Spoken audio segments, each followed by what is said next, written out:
Hello and welcome to today's episode. I'm recording after 4 months almost because I was sick. I had some exams. But anyway, I'm back for now and a lot of things have happened and I'm going to talk about them. Let's start with the first topic. Governments are collapsing, or more specifically, Western governments are collapsing. Canada's Trudeau resigned.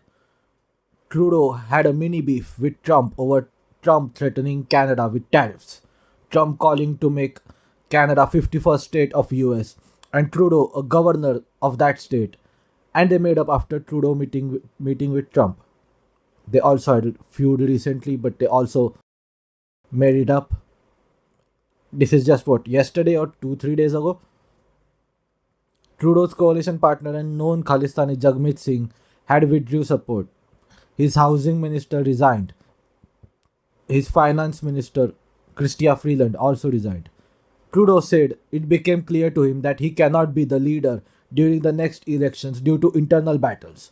He planned to stay on as the prime minister until a new leader of the Liberal Party is chosen. So he's he's just a temporary guest. He'll be gone soon. In December of 2024, French government had French government collapsed. Prime Minister Michel Barnier was ousted in a no confidence vote just 3 months after he was appointed by the President Emmanuel Macron. This is the first time a French government collapsed since 1962. Basically, Macron put him there to stop Marine Le Pen's right wing populist party National Rally from coming to power. But before that, the German government also collapsed. German Chancellor Olaf Scholz sacked his finance minister Christian Lindner. He withdrew his Free Democratic Party FDP from Scholz's coalition, leaving only Scholz's Social Democratic Party SPD with the Greens. Scholz lost the confidence of the parliament, and Germany is set to hold snap elections on February 23, 2025, this month. The German government swings back and forth between the coalitions led by SPD and CDU, Christian Democratic Union. Germany's last snap elections were in 2005. They were called by then German Chancellor Gerhard Schröder, also from SPD. He lost the elections to Angela Merkel of CDU. Merkel was the German Chancellor for 16 years till 2021.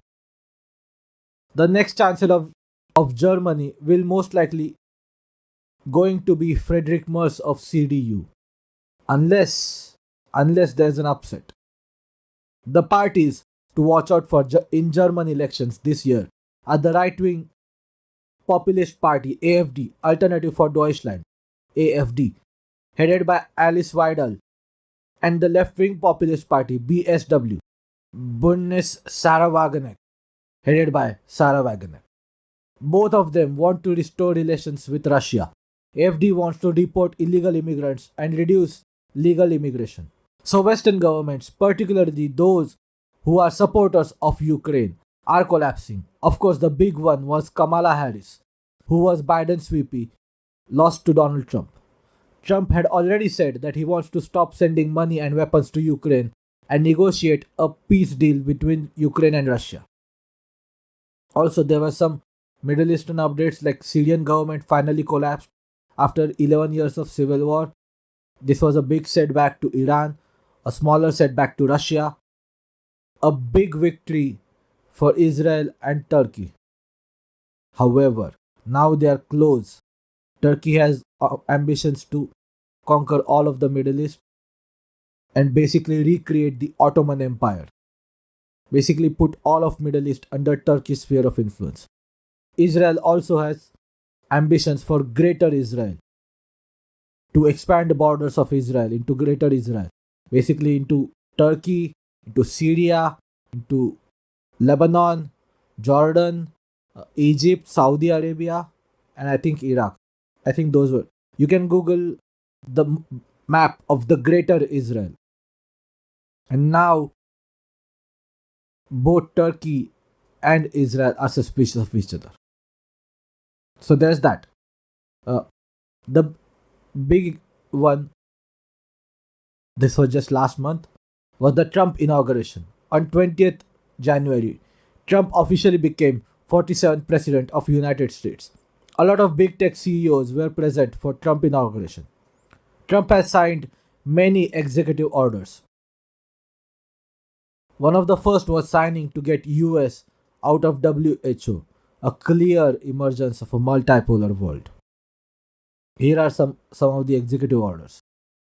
Trump has signed an executive order to withdraw from the Paris Climate Treaty.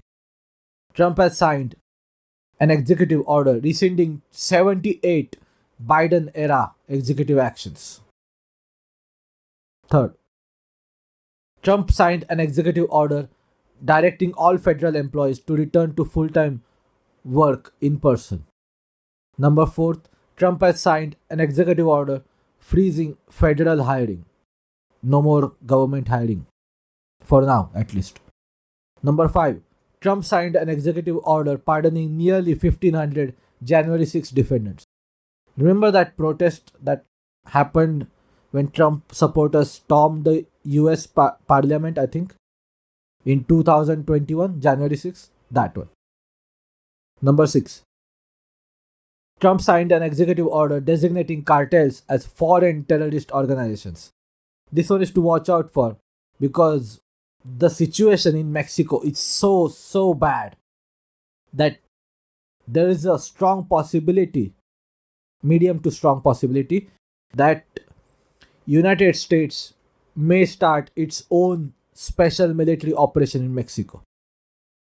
That's how bad the situation is. And unlike these foreign wars, this one is justified because US shares a border with Mexico. Number 7, Trump signed an executive order restoring a merit based hiring system. Number 8, Trump signed an executive order granting TikTok an extension to sell to an American buy. So TikTok will not be banned immediately. They have some time. Number 9, Trump signed an executive order ordering the creation of Department of Government Efficiency, aka DOGE. Number 10, Trump signed an executive order declaring national emergency for the border. Again, comes back to that Mexico cartel terrorist organization point. Number 11, I've mentioned this one before. Trump signed an executive order issuing a withdrawal from the World Health Organization. Number 12, President Trump signed an executive order revoking the security clearance of the 51 former intelligence officials who lied about the Hunter Biden laptop. This was this scandal about laptop of son of Joe Biden, Hunter Biden, and they had a lot of dirt and all these things. This was exposed right before the election, but these former intelligence officials lied that they claimed that this laptop is Russian disinformation or whatever. And Trump has revoked security clearance of those former intelligence officials who lied. Number 13, Trump signed an executive order calling for the renaming of Gulf of Mexico to Gulf of America. Number 14, Trump signed an executive order suspending US foreign assistance for 90 days pending reviews. There is an exception to this, and those exceptions, there are few countries that are exceptions to this executive order, and those countries are Ukraine, Israel, and I think Egypt or Jordan. 3 or 4 countries. Every other foreign aid is temporarily suspended. USAID shutdown. What is USAID? I'll let President of El Salvador, Nayib Bukele, and Trump's pick for Health Secretary and President John F. Kennedy's nephew, RFK Jr., describe USAID. Here's what Bukele said. The President of El Salvador, Bukele. Most governments don't want USAID funds flowing into their countries because they understand where much of that money actually ends up. While marketed as support for development, democracy, and human rights, Majority of these funds are funneled into opposition groups, NGOs with political agendas, and destabilizing movements. At best, maybe 10% of the money reaches real projects that helps people in need. There are such cases. But the rest is used to fuel dissent, finance protests, and undermine administrations that refuse to align with the globalist agenda. Cutting this so called aid isn't just beneficial for the United States, it's also a big win for the rest of the world. Here's what RFK Jr. said: USAID, what is a CIA front, put $5 billion to fund those riots in Ukraine in 2014. So USAID would pay NGOs, human rights organizations to support them, but in reality, by funding them, these organizations would push CIA's agenda. There's also another big agency that does this called National Endowment for Democracy, NED. Now, this doesn't mean CIA's activities will stop, but their power will be reduced and their modus operandi will change. If anything, this will make CIA more efficient under Elon Musk's Doge, just like Elon Musk cut down spending and staff in Twitter and made it better. But their funding will be cut and their power will be reduced.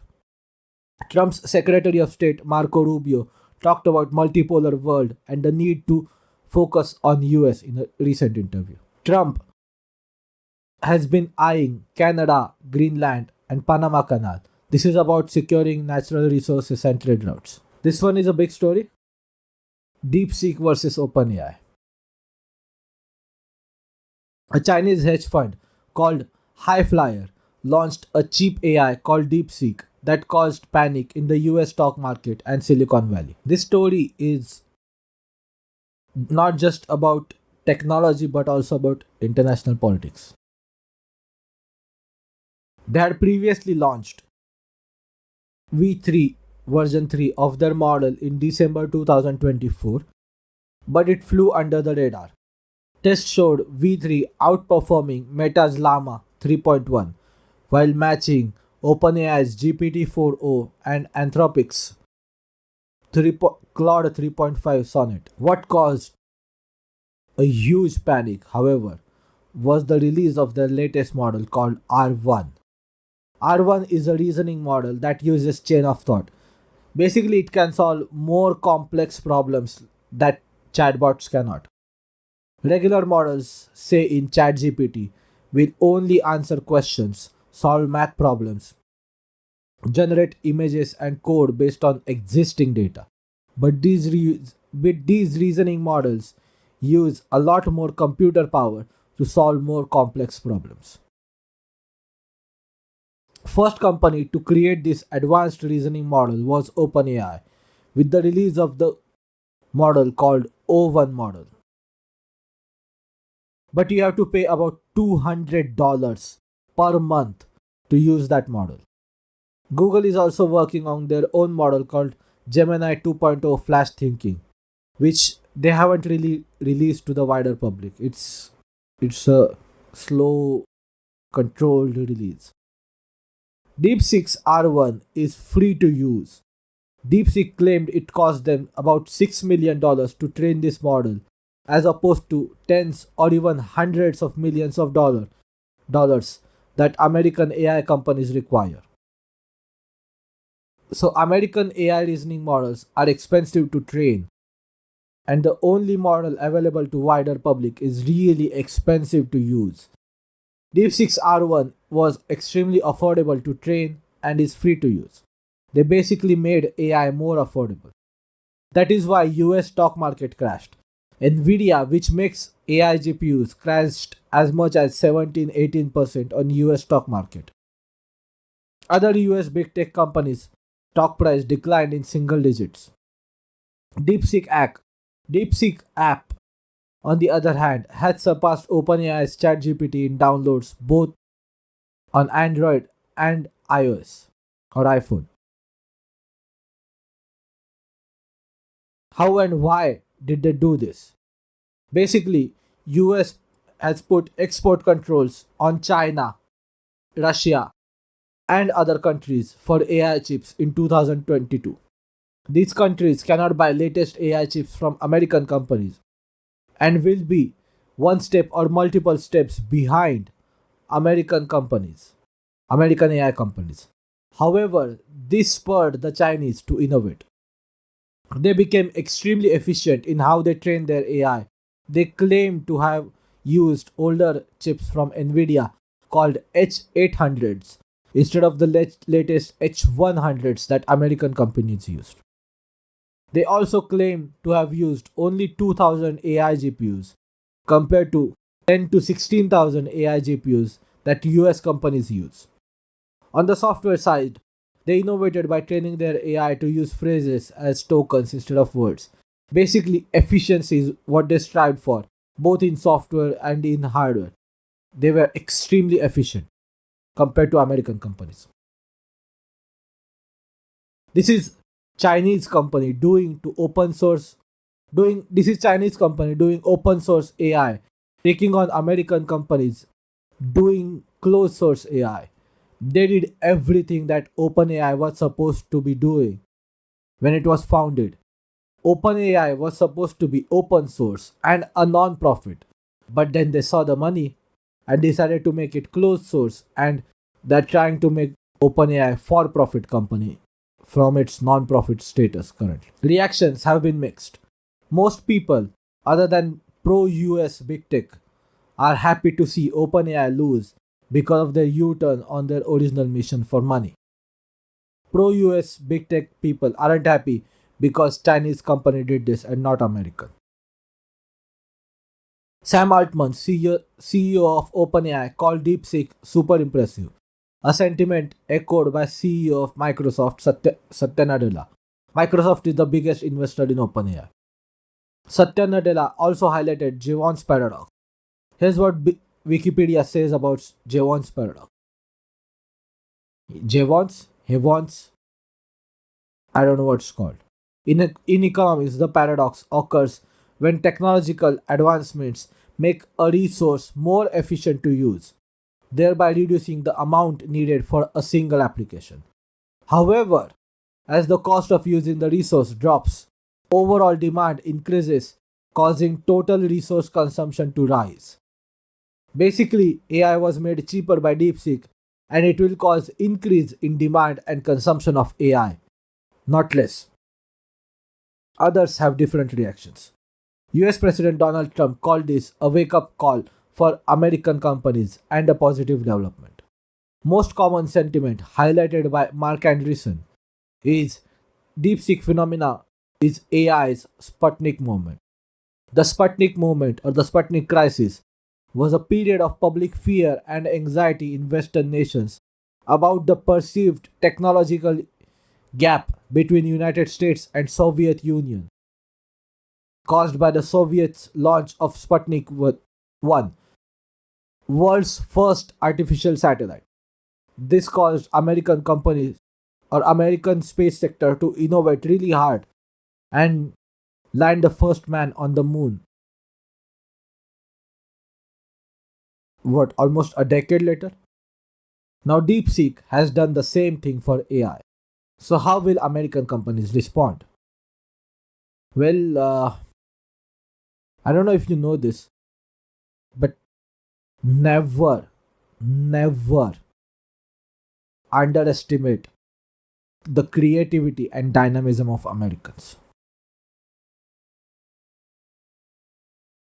This one is Sputnik moment, but I don't think the Chinese should be celebrating just yet. Dylan Patel, a leading semiconductor analyst, has questioned and speculated on how many GPUs does DeepSeek really have. We believe they have access to around 50,000 Hopper GPUs, which is not the same as 50,000 H100 as some have claimed. There are variations of the H100 that Nvidia made in compliance to different regulations. H800, H20, with only the H20 being currently available to Chinese model providers today. Note that H800s have the same computational power as H100s, but lower network bandwidth. We believe Deepseek has access to around 10,000 of these H800s and about 10,000 of H100. Furthermore, they have ordered orders for many more H20s, with Nvidia having produced over 1 million of the China specific GPUs in the last 9 months. These GPUs are shared between Highflyer and DeepSeek and geographically distributed to an extent. They are used for trading, inference, training, and research. We believe the pre-training number is nowhere near the actual amount spent on their model. We are spent we are confident that their hardware spend is well higher than $500 million over the company history. So basically, even they might be telling the truth about the 6 million number for the R1 model, but overall training may have cost them over $500 million, which includes R1, it includes V3, V2, and all of the other AI training that led to the R1.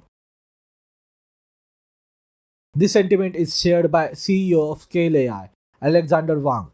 He believes China has significantly more NVIDIA H100 GPUs, AI chips that are widely used to build leading powerful AI models than people may think, especially considering US export controls. I agree with these people, especially because Singapore makes about 15% of NVIDIA's revenue, and their electricity consumption and generation does not match with the power required for AI. Also, TikTok CEO Shou Ji Chiu, I think, I hope I pronounced that name correctly. The TikTok CEO is also Singaporean. The TikTok is based in Singapore and Los Angeles. Wink wink. Others have questioned whether DeepSeek used AI distillation. This is something that OpenAI and Microsoft are investigating. Also allegedly used by Google with Anthropic's Claude, meaning they compared DeepSeek's answers with other chatbots to improve the performance of DeepSeek. Meaning they compared DeepSeek's answers with other chatbots to improve performance and output of DeepSeek. But overall, DeepSeek is still impressive and the AI race between US and China has heated up. Last topic, every browser sucks. I want to rant about how every browser sucks, at least for me. Let me go through all browsers one by one, starting with Chrome. Google Chrome. Google Chrome is implementing Manifest v3. This will increase browser security but will limit capabilities of ad blockers like uBlock Origin. Of course, Google has denied that limiting capabilities of ad blockers is the intention behind implementing Manifest v3. They know if they block ad blockers outright, people will switch to different browsers. Reminds me of Apple slowing down iPhones with every update. After people found out about this and it became a scandal, Apple said they were doing it to preserve battery of old iPhones. Of course, they have the financial incentive to coerce people into buying new iPhones every year.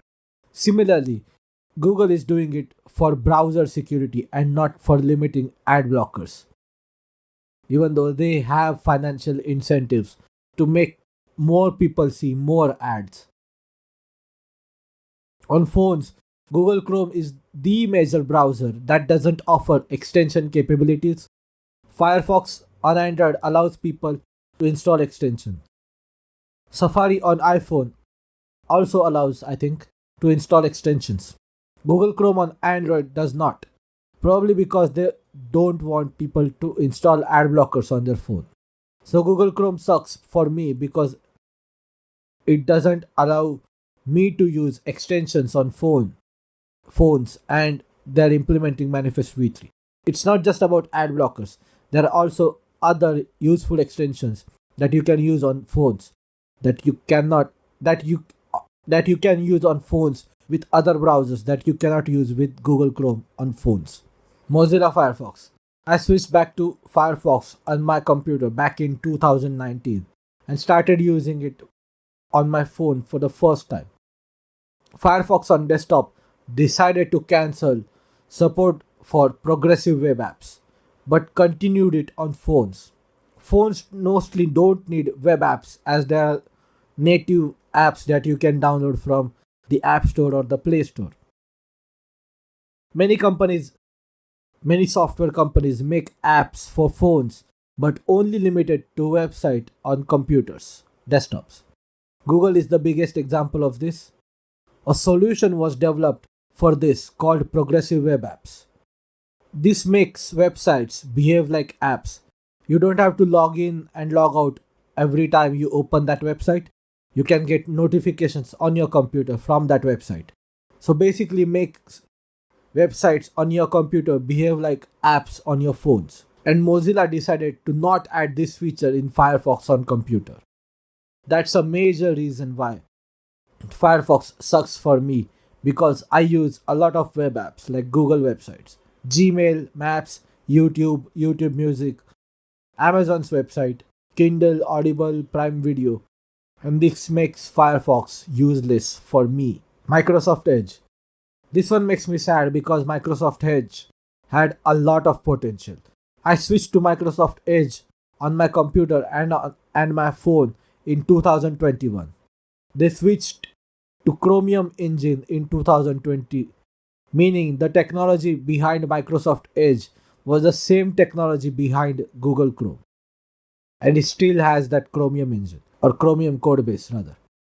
Microsoft Edge was a decent browser despite how much everyone hated it and only used it to download Google Chrome. It started gaining some traction and people slowly began to open up to it. Edge slowly started becoming a cool browser for a while, despite Microsoft bullying users to switch to Edge since Windows 10.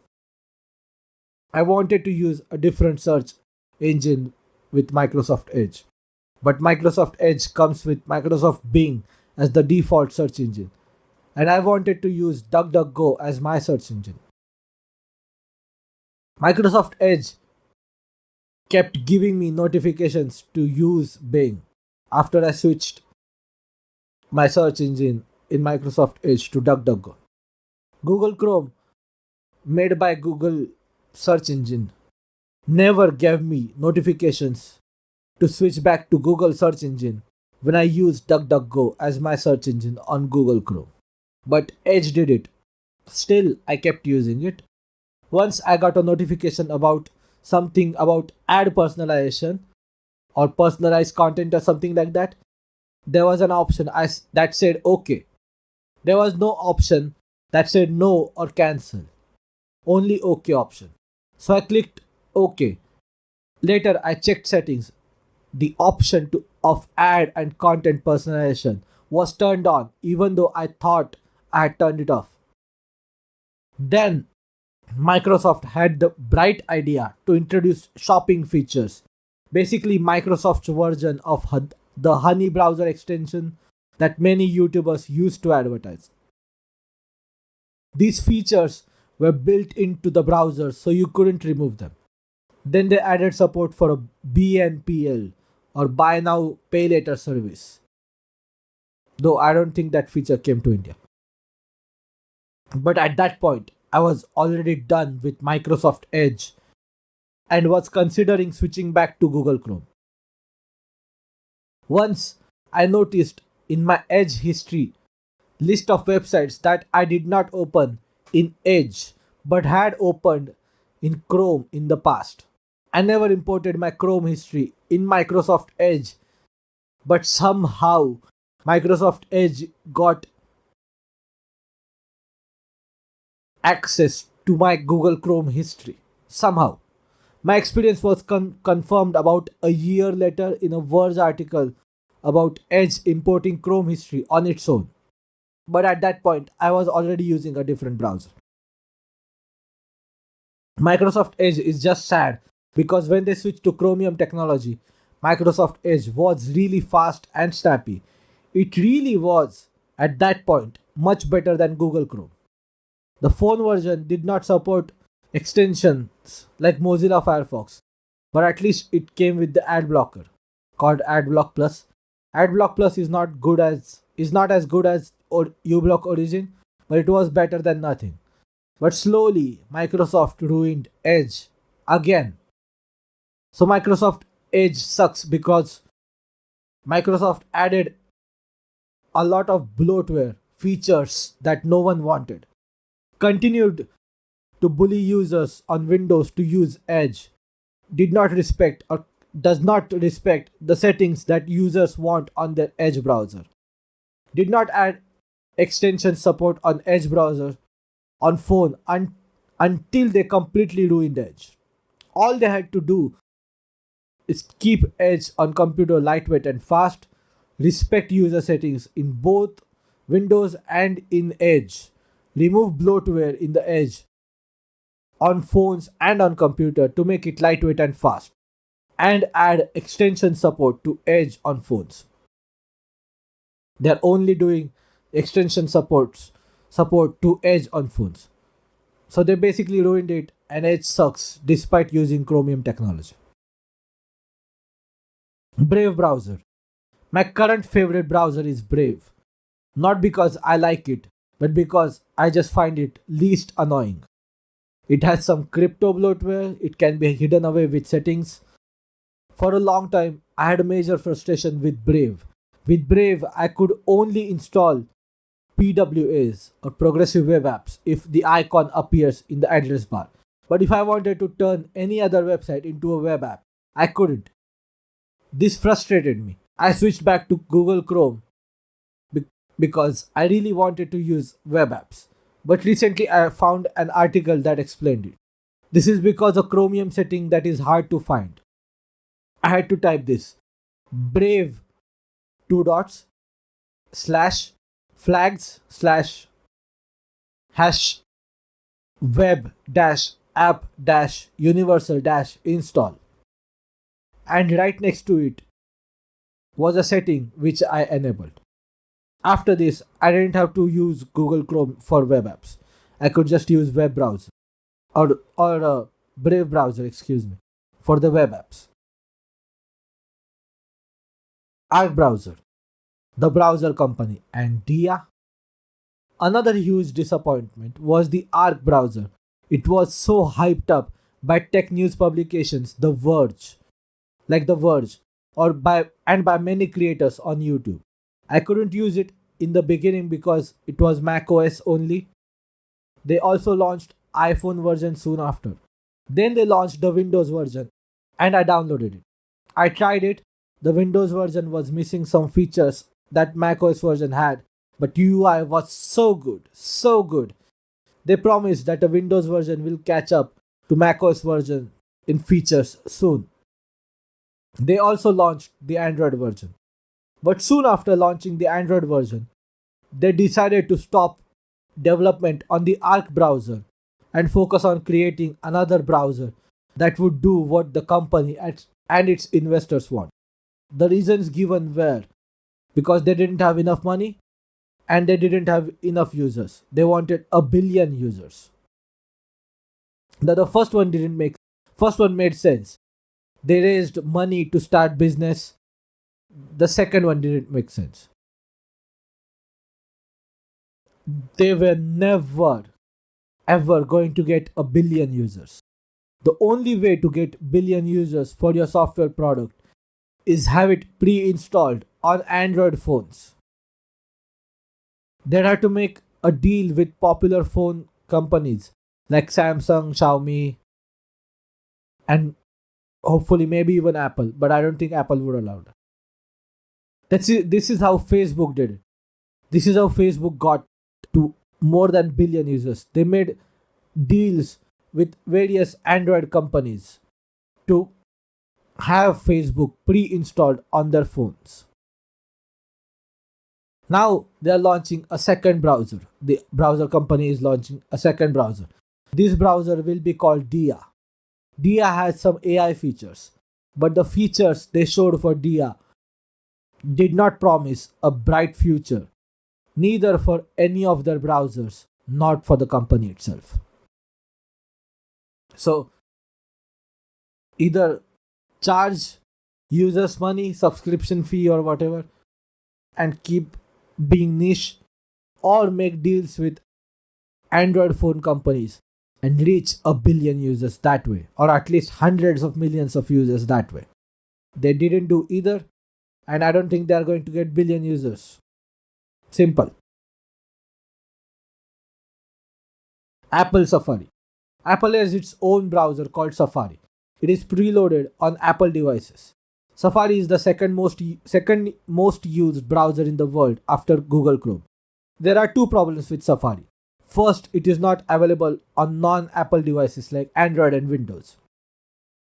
There was a Windows version in the early 2010s, late 2000s, early 2010s, but that didn't achieve much success, so Apple decided to shut it down, the Windows version.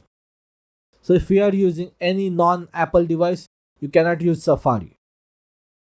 Second, Safari has not kept up with latest web technologies like all Chromium browsers and Firefox. Safari uses its own technology called WebKit. Here's the thing, on iPhones and iPads, the only way to install apps is through the Apple App Store for the most people. There are ways to install apps through other sources, but for the most people, the Apple App Store is the only way. Apple has a policy where web browsers can only use older versions of WebKit technology. So if you use Safari on iPhone and iPad, you are using WebKit, which does not support latest web technologies. And if you use any browser other than Safari, you are using older version of WebKit, which may not even support web technology that Safari supports, which is already outdated. Safari is outdated. Safari's web technologies are outdated, and if you are using any other browser other than Safari on your iPhone or your iPad, you're using even more outdated technology than Safari. There are many articles about it which you can read. Just search on Google, is Safari the new Internet Explorer? That's how bad Safari has become. People who don't read about tech don't know this. What they'll experience is they'll use Safari and they'll use other browsers on their iPhones and iPads, and they'll think they'll get a better experience on Safari, and that's why they'll think that Safari is the better browser because they're getting a better experience on Safari. What is actually happening is other browsers cannot use Chromium technologies. They cannot even use the latest WebKit technology because of Apple's policy. And that's why they are getting the best web experience on Safari. And that's why Safari is the second most popular browser in the world. Also, some people know what Apple is actually doing, but they'll use it anyway because they like Apple software. But the truth is, Safari is a bad browser compared to most other browsers, and it is only available on Apple devices. So, my current solution is I keep going back and forth between Brave browser and Microsoft Edge as my main browser, and I use Google Chrome on my computer for Google Apps because if you are using Google websites on non Google browser, if you're using Google websites on any other browser other than Google Chrome, you'll get a bad experience. That's the way Google has propped up Google Chrome. That's one of the ways. Chromium is and Chrome does have latest technologies, but it's also propped up by Google through shady ways. But that's my solution. That's my rant for the why every web browser sucks. Um, Ideally, I would like a Google Chrome that supports extensions on my phone and it's not trying to it's not trying to stifle ad blockers on phones and on computers. It's that simple. Or a stripped down version of Microsoft Edge, or maybe even a Brave browser with extension support on phones, and removing all the crypto bloatware from the Brave browser on computer and on phones. But anyway, that's it for today's episode. Thank you so much for tuning in, and I'll see you guys very, very soon.